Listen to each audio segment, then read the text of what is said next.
નમસ્કાર મિત્રો, સ્વાગત છે તમારું આપ સૌની સિયારી ચેનલ ગુજરાતી સાહિત્ય વિદ નિકુંજ યુટ્યુબ ચેનલમાં. હું નિકુંજ પરમાર આપ સૌનું દિલથી આજના વિડીયોમાં સ્વાગત કરું છું. મિત્રો, એક મહત્ત્વના સમાચાર લઈને આવ્યો છું. કેન્દ્રના ધોરણે ગુજરાત રાજ્યના પેન્શન માટે પણ મળ્યો 20% પેન્શનમાં વધારો. એટલે કે મિત્રો, ગુજરાત રાજ્યના જે પેન્શનધારકો છે તેમને પણ મળ્યું છે 20%નો પેન્શન વધારો. એ શું છે સંપૂર્ણ ચર્ચા આજના વિડીયોમાં કરવાના છીએ. જો તમે ચેનલ પર નવા છો તો ચેનલને સબસ્ક્રાઈબ કરી દો, વિડીયોને લાઇક કરી દો. તમને અમારી ચેનલ પર ગુજરાત રાજ્યના સરકારી કર્મચારી, નિવૃત્ત કર્મચારી, પેન્શનધારક બાબતે અન્યથા કોઈ પણ બાબતે EPSO, NPSO અને કોઈ પણ અપડેટ આવે હરેક અપડેટ આપણી આ ચેનલ એટલે કે મિત્રો ગુજરાતી સાહિત્ય વિદ નિકુંજ ચેનલ પર મળતી રહેશે. તો ચાલો જાણીએ વિગતવાર માહિતી. 8મા પગાર પંચ દ્વારા પગાર પેન્શનમાં સુધારો પર વિચારણા કરવામાં આવી રહી છે. તેથી કર્મચારીઓ સંગઠન ઉચ્ચ ફીડબેક ફેક્ટરની માંગ કરી રહ્યા છે. અંતિમ ગુણક નક્કી કરશે કે લાખો કેન્દ્ર સરકારના કર્મચારીઓ નિવૃત્ત કર્મચારીઓ માટે મૂળભૂત પગાર પેન્શન કેટલો વધારો થાય છે. મિત્રો, 8મા પગાર પંચ હેઠળ કેન્દ્ર સરકારના કર્મચારીઓ અને પેન્શનને કેટલો ફાયદો થશે તે એક સંખ્યા આખરે નક્કી કરી શકે છે. ફીડબેક ફેક્ટર કર્મચારી સંગઠનોને 28.83 જેટલો ફીડબેક ફેક્ટર માંગ કરી રહી છે. પરંતુ 8મો પગાર પંચ શું ભલામણ કરી શકે છે તે અંગે હજુ સુધી કોઈ સત્તાવાર શબ્દ નથી. આખરે અપનાવવામાં આવેલા છે ગુણકના આધારે પગાર પેન્શનમાં વધારો નોંધપાત્ર રીતે બદલાઈ શકે છે. મિત્રો, ફીડબેક ફેક્ટર 8મો પગાર પંચ સૌથી નજીકની જોવામાં આવતા પાસાઓમાં એક બની ગયું છે, કારણ કે તેનો ઉપયોગ સુધારેલા મૂળભૂત પગારની ગણતરી માટે થાય છે. ગુણક એક નાનો ફેરફાર પણ લાખો કર્મચારીઓના પગાર નોંધપાત્ર તફાવત લાવી શકે છે. અંદાજ મુજબ 8મો પગાર પંચ ભલામણો લગભગ 55 લાખ કેન્દ્ર સરકારના કર્મચારીઓ અને લગભગ 69 લાખ પેન્શનને અસર કરશે. મિત્રો, ફીડબેક ફેક્ટર શું છે તે શા માટે મહત્વપૂર્ણ છે? ફીડબેક ફેક્ટર એક ગુણાંક છે જેનો ઉપયોગ સરકારી કર્મચારીઓના હાલના મૂળ પગાર સુધાર કરવામાં થાય છે. જ્યારે નવો પગાર પંચ લાગુ કરવામાં આવે છે, બેંક બજારના CEO અદિલ શેટ્ટી સમજાવ્યું છે કે જૂના અને નવા પગાર પંચ માળખા વચ્ચે પુલ દઈ કામ કરે છે. ફીડબેક ફેક્ટર એક ગુણક છે જેનો ઉપયોગ કેન્દ્ર સરકારના કર્મચારી પેન્શન સુધારેલા મૂળ પગારની ગણતરી કરવા માટે થાય છે. જ્યારે નવો પગાર પંચ લાગુ કરવામાં આવે છે તે હાલની પગાર માળખાને સુધારેલા પગાર માળખાના રૂપાંતરિત કરવામાં મદદ કરશે.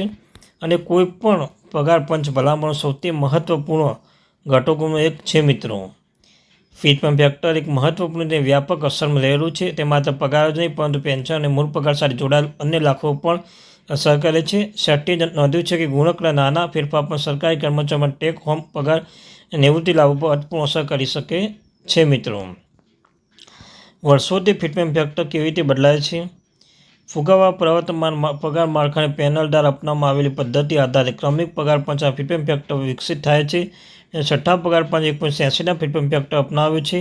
7મા પગાર પંચ આધાર વધારો 2.57 જેનાથી લઘુત્તમ મૂળ પગાર 7,000 રૂપિયા વધીને 18,000 રૂપિયા થયો છે. હાલના 2.57 ગુણક 8મા પગાર પંચ આસપાસ ચર્ચાઓ માટે બેન્ચમાર્ક બની ગયો છે.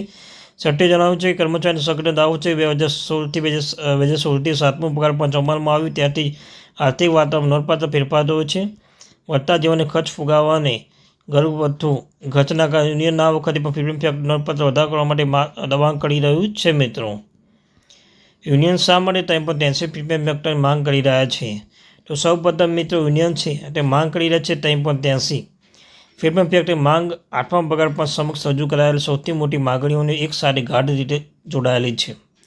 લઘુત્તમ મૂળ પગાર વધારીને લગભગ 69,000 કરવો છે. શેટ્ટીના મતે કર્મચારી સંગઠન દ્વારા તે ઉદ્દેશ્ય પ્રાપ્ત કરવા માટે ઉચ્ચ ગુણાંક પ્રસ્તાવ મૂકવામાં આવ્યો છે.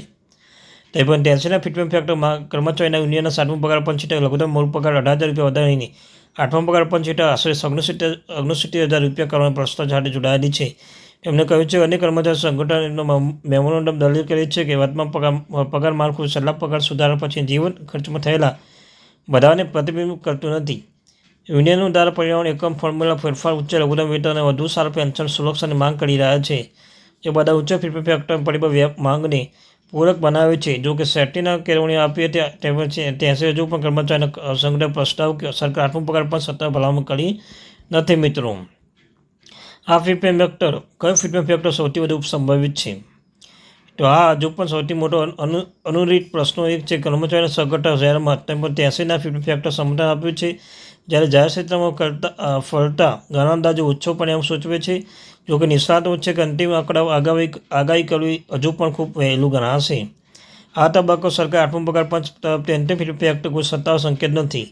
શેટ્ટીએ જણાવ્યું છે કે અંતિમ ભલામણ કર્મચારીના અપેક્ષા ફુગાવાના વલણો, પ્રવર્તમાન પગાર માળખાને લાખો કર્મચારીઓને અસર કરતા પગાર પેન સુધારો વ્યાપક પરિણામ સંતુલિત કરવાની જરૂર પડશે.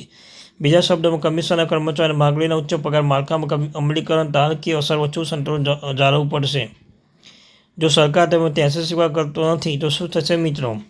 જો સરકાર આ તેમાં 83 માંગને નકારી કાઢે તો કર્મચારીના મૂળ પગાર નોંધપાત્ર વધારો જોવા મળી શકે છે. ઉદાહરણ તરીકે, તેનો ફેક્ટરથી વર્તમાન મૂળભૂત પગાર 18,000 રૂપિયા વધીને 54,000 રૂપિયા થશે. જો હજુ પણ નોંધપાત્ર ઉછાળો આવશે તો મિત્રો 83 ગુણ્યા 18 સૂચિત 68,946 આંકડાને ઓછું હોય તો સુધી જણાવવામાં આવ્યું છે મિત્રો.